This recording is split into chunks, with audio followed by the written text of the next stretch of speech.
அனைவருக்கும் வணக்கம். தமிழ்ஞான முருகர்களுக்கு வணக்கம்.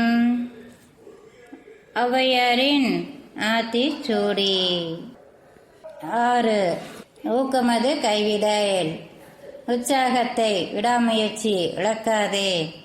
ஊக்கமது உற்சாகம், தன்னம்பிக்கை அல்லது விடாமுயற்சி. கைவிடேல் கைவிடாதே.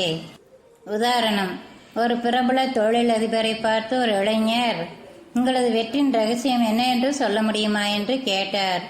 தொழிலதிபர் சொன்னார், ரகசியம் என்று எதுவும் இல்லை. வாய்ப்பு கிடைக்குமா என்று எதிர்பார்த்து கதவை தட்டிக்கொண்டேதான் இருக்க வேண்டும். இளைஞன் கேட்டான், வாய்ப்பு எப்போது கிடைக்கும், கதவு எப்போது திறக்கும் என்று எப்படி கண்டுபிடிப்பது?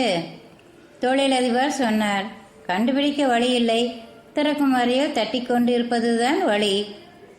ஒரு தொழிலோ அல்லது வேறு என்ன காரியமாக இருந்தாலும் அதை செய்கின்ற காலத்தில் எதிர்பாரா இடையூறுகள் எது வந்தாலும் எக்காரணம் கொண்டும் நடுவில் நிறுத்திவிடாமல் அதில் முழு கவனம் செலுத்தி எடுத்த காரியத்தை முடித்துவிட வேண்டும்.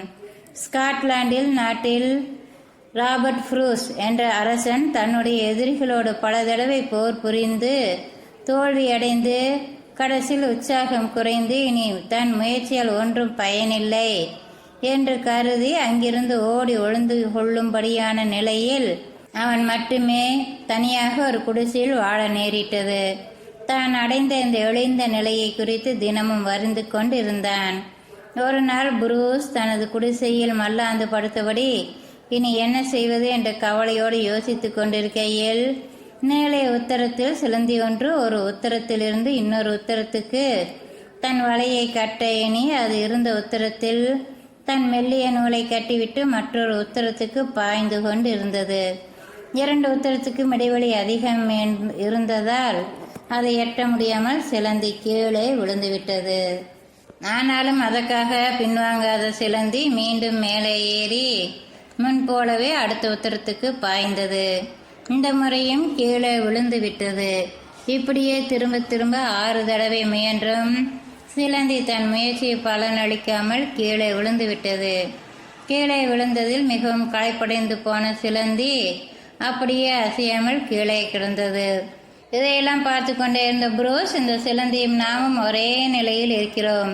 நாம் பல தடவை போர் புரிந்து தோற்று களைத்தோம். இந்த சிலந்தியும் தனது முயற்சியில் பல தடவை தோற்று களைப்படைந்து விட்டது. இனி இதற்கும் வழி இல்லை, அதேபோல் நமக்கும் வேறு வழி காணோம் என்று மனதுக்குள் நினைத்து கொண்டு சிலந்தியையே பார்த்து கொண்டு இருந்தான். சிறிது நேரம் அசையாமல் கிடந்த சிலந்தி மெதுவாக அசைந்தது. பிறகு மெதுவாக அங்கிருந்து நகன்று முன்போல் மேலே ஏற தொடங்கியது. புரூஸ் கண் கொட்டாமல் அதையே அதிசயத்தோடு பார்த்து கொண்டிருக்கும்போது மேலே வந்த சிலந்தி தன் முழு பலத்தோடு ஒரு உத்தரத்திலிருந்து இன்னொரு உத்தரத்துக்கு பாய்ந்தது. இந்த முறை தன் விடாமுயற்சியால் அது நினைத்தபடி மறு உத்தரத்தை அடைந்தது. இவை எல்லாவற்றையும் பார்த்த புரூஸ், இது நமக்கு கடவுள் காட்டிய வழியாக நினைத்து நாமும் முயல்வோம் என்று இதுவரை தான் பட்ட கவலையை விட்டு பல சிரமங்களுக்கு இடையில் சிதறுண்டு போன தன் படையை திரட்டி மிகவும் ஊக்கமுடன் மீண்டும் தன் எதிரியுடன் போர் செய்தான். இந்த முறை தன் விடாமுயற்சியால் எதிரியை முறியடித்து அதில் வெற்றியும் அடைந்தான். ஊக்கமது கைவிடல் என்னும் நீதியை அந்த சின்னஞ்சிறு சிலந்தியின் செய்கையில் அறிந்த ராபர்ட் புரூஸ், ஊக்கமது கைவிடல் என்னும் நீதியை அந்த சின்னஞ்சிறு சிலந்தியின் செய்கையில் அறிந்த ராபர்ட் புரூஸ் தானும் அதே போன்று நடந்ததால் மீண்டும் உற்சாகத்துடன் மகிழ்ச்சியாகவும் வாழ்ந்தான். மீண்டும் சந்திப்போம். நன்றி நண்பர்களே.